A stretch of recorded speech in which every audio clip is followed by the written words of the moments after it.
Let's see if I can get it to do a backflip.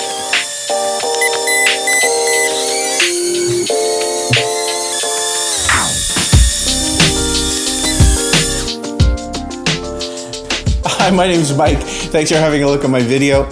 I'm with Wornstar Media. I just want to take a couple seconds and have a look at one of my clients' accounts. I'm about to put together a video for a social media post for him, and I thought you might be interested in what it is that I'm doing. So let's get going.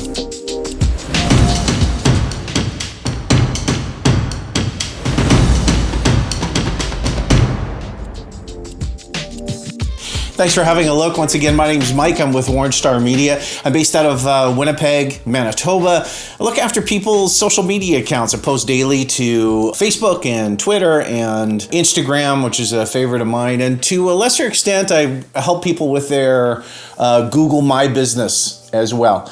I help with SEO and stuff like that. So when people are looking for my customers, they can find them. Like I was saying, there's a customer of mine. His name is Robert. He's an artist and a very, very talented artist located here in Winnipeg. He actually makes sculptures. He makes sculptures that are kind of like paintings, that are kind of like they hang on their wall. They're kind of like framed. It's very intriguing what it is that he does. He works with concrete, and what he does with the leftover concrete, instead of just throwing it away, he shapes it in the shape of faces, and he mounts them on frames.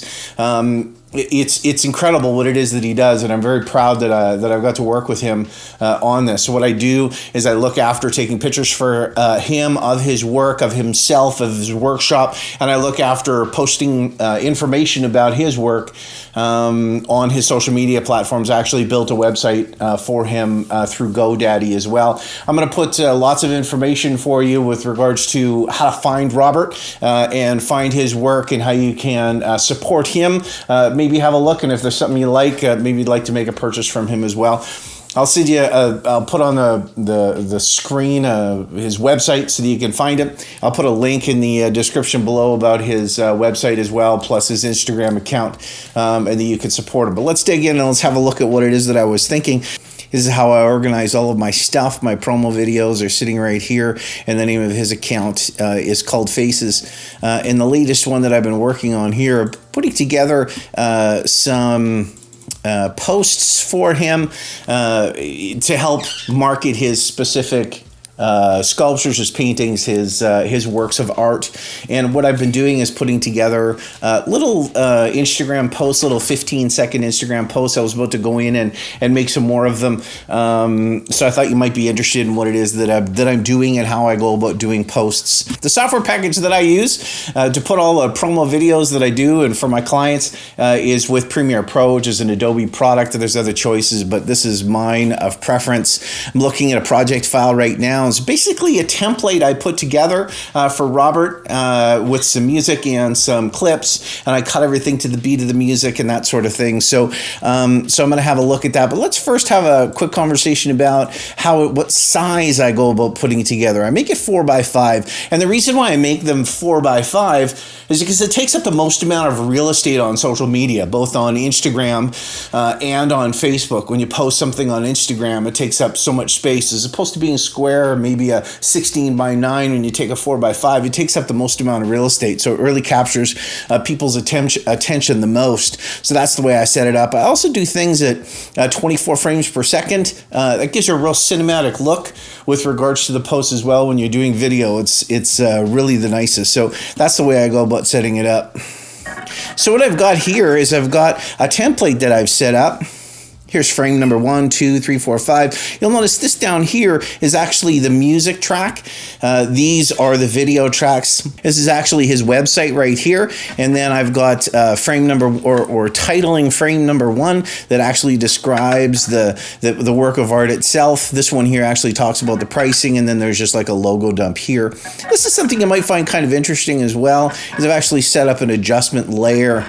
And this adjustment layer actually color grades all of the video. Everything below it color grades. So if I was to take that off, for example, that's the way that it looks, which is a little bit more of a cell phone kind of unprofessional look. What I like to do is make my clients videos look as professional and state-of-the-art as ever. So when I click that in, what I've basically done is I've created something that makes the video look a little bit more rich, a little bit heavier as far as the orange is concerned. I take the reds, make them a little bit more orange, take the yellows, make them a little bit more orange. And then as far as the shadows are concerned, I put in some teal. I take it away from blue and I put it into teal, and it gives a whole appearance of the video, a little bit more of a professional color graded type look. I'm going to talk about that a little bit more in the future with regards to how I go about color grading video, and look for that in another video. Then down here, what I've done with the audio tracks is I've marked everything to actually the beat of the music as well. So if I was to take this particular project here, is to delete. Now, what you'll notice as far as the video is concerned, it's all sitting on the side. So what I did with my DJI Ronin SC, which is a 3-axis motorized gimbal with my DSLR that I'm recording with right now, I mount it, and there's actually a way, and I'm going to show you this, where I actually put it into portrait mode. So I mentioned earlier that I put everything in a 4x5, so it makes it a little bit easier. So all I've got to do is just rotate it a little bit. So what I like to do is take this particular piece, which is what it is that we're going to work on next, and I'm going to hit spacebar, and it's going to start there and there. So what you'll notice is I've just taken this little bit of video, and I'm going to drag that over to the timeline. I've got it cut to the beat of the music, so you'll notice I stretched it out to the beat of the music. Looks a little bit nicer. This is the way it looked before. This is the way it looks now. But what I need to do is actually turn it on its side. So I'm going to rotate it by 90 degrees, and that's the way that one looks. Probably sitting a little bit low for my liking. So let's hit scale, and we'll move that up a little bit so it looks a little bit nicer when the website comes in. I've got it centered really nice. Perfect. There's frame number 1. Let's go back to the video and find frame number 2. I think I start going the other way. In point and my out point. And we're going to take that video and we're going to put that one right there, stretch it to the beat of the music, go back as far as effects controls are concerned, rotate it another 90 degrees so that it sits 90 degrees, and that's the way that that one looks as far as that. So now we've got something that's going to go that way, something's going to go that way. I'm not sure if you noticed, but because this was outside and this one was inside, I guess I had the auto white balance set up. So let's see if we can play with the auto white balance on this one a little bit, and we'll make it look a little less orange, and it'll make it look a little bit more cool like that one. So if we go to luminescence color, and then we're going to go to basic corrections, we're already highlighted on that one piece. So let's take that and we'll make it a little bit more cool so that we can match the coolness of that one. I think it needs a little bit more in that frame. Perfect. A little bit more. And now it's matched a little bit more as far as color is concerned. Maybe a little bit brighter, but you know what? We're good. We're good with that one. I'm going to show you something else. We actually have a look on the timeline. Well, my hands are pretty still, but they're not perfectly still.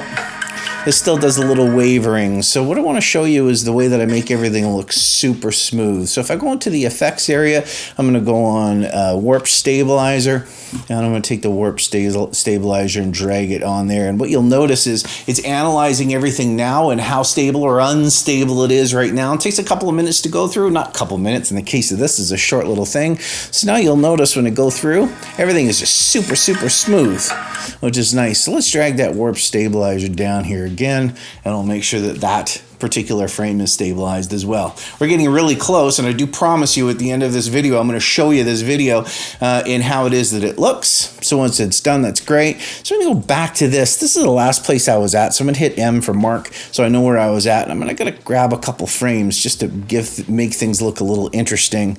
In, out. Put this down, put this in this short little spot. I'm going to rotate this one 90 degrees as well. The rotation is 90 degrees, perfect. Out of that, let's grab another interesting frame. But I do know where I was at because I set up a marker. I set up a marker, so let's scrub all the way through that. Let's find something that's interesting. There we go, I like that.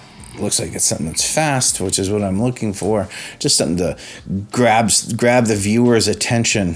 So I'm going to put that one on there. I'm going to rotate that for 90 degrees.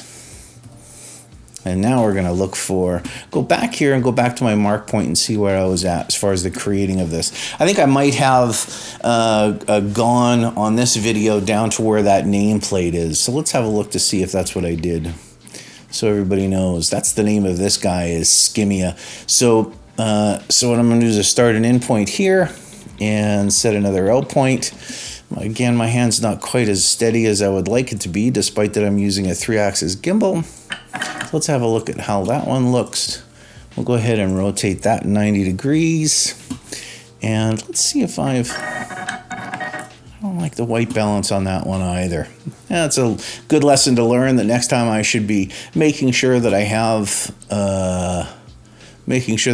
something other than the auto white balance out, especially if I'm working with something in the sun. So that's fine. Go back to effects, drag over here the warp stabilizer, and let's stabilize that one frame. Now we know what the name of this particular piece of work of art is of Robert's. And go back. We're almost done with this video, believe it or not. So now what I can do is actually, I think I go past his eyes. So I'll go past his eyes, nice close up. A nice piece of art. I really like working with Robert. He's a very, very talented guy. Dragged it over here. I think I pushed that. I'll put that back on the marker. Stick this on here and put it on there. Now we'll have a look. I'll take this one here and we'll rotate it 90 degrees again. And I think I'm going to push that one up a little bit because it looks a little bit low to me. And I think the white balance is off on that one as well. So I'm going to go back to the lumetri color and I'm going to drag the white balance over here to the left-hand side again. Perfect. And now we're going to go back to effects, take the warp stabilizer and put the warp stabilizer down so that everything looks nice and smooth. So we've got two more frames to do. So let's have a look. Go back over here and see what I've got. That's another frame. Go back. That's a real wide shot of it, so I like that one. Let's go back to that wide shot. A little bit there. Again, I've selected the in and out point. So now I'm going to go here. Oop, and push it a little bit too far. Dragged it up to the marker. Put that over there. Drag it up to the marker. Let's have a look at the white balance on this one. Looks to me like the white balance in that one is just fine. So go here to effects controls. Now we're going to rotate that 90 degrees. Maybe push that one up a little bit more so that the website isn't in the way. So the website is there. Take that warp stabilizer, drag it down. Wait for that to process. And good, that's all done. Let's find out how we're going to finish this particular video. So that's going right to left. That's going left to right. So let's grab the first one. We'll press Alt and we'll drag that over top. And we'll drag that all the way to the end. Perfect. All stabilized and perfect. Now, you'd think we're all done. Problem is we've got the wrong name in here. So the actual name of this guy, his name is Skimmia. So what I need to do is I need to change the name before we get going. Skimmia is the way it's spelt, so I'm going to double click that on that text layer. And Skimmia is his name. Skimmia, which is perfect. I've already set up that titling as a template already. So now I've got to do, and as it turns out, that Skimmia is available for sale for $250 as well. So now I don't need to go about changing that pricing either. So this beautiful work of art and this one piece of video is sitting right here. So what I'm going to do is I'm going to hit Control M on Premiere Pro. And it's going to set myself up a save. So then I'm going to go here, find the promo video, go to Faces, find March 15th, which is where I've been sitting, and all the completed videos that I've been dealing with. That's where they all are. So if I go here, it'll actually set myself up a name a little bit. So now all I got to do is just change this to the proper name.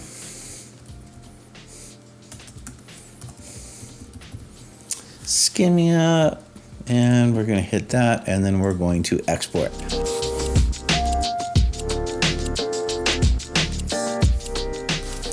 So now that it's all exported, I'm going to make this a little bit smaller, and I'm going to find the completed videos, and there it is. So let's have a quick look at what it is that we just made together.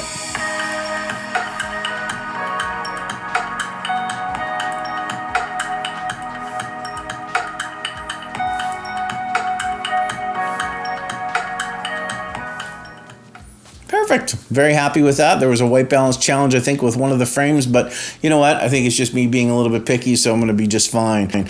Like I was saying before, it's sitting there at 4x5. And the other thing that I want to bring up is that it's 15 seconds long. First of all, as human beings, our level of attention span is smaller and smaller. You got to make sure that it's moving. But in Instagram stories, and within Instagram, when you support stories, it supports the account a little bit better. They give you a little bit more of a reach when you're sharing things. So when I make things 15 seconds long, it fits really, really nice in an Instagram story. Thanks so much for having a listen. Once again, my name is Mike. I'm with Wornstar Media. If I can help you with anything with regards to your social media needs, by all means, reach out to me. Super happy to help you. Throughout this video, you've seen everything with regards to how to contact me. Please feel free to visit my website. All the links to my company is all sitting below. And once again, thanks so much for having a peek. Have an awesome day.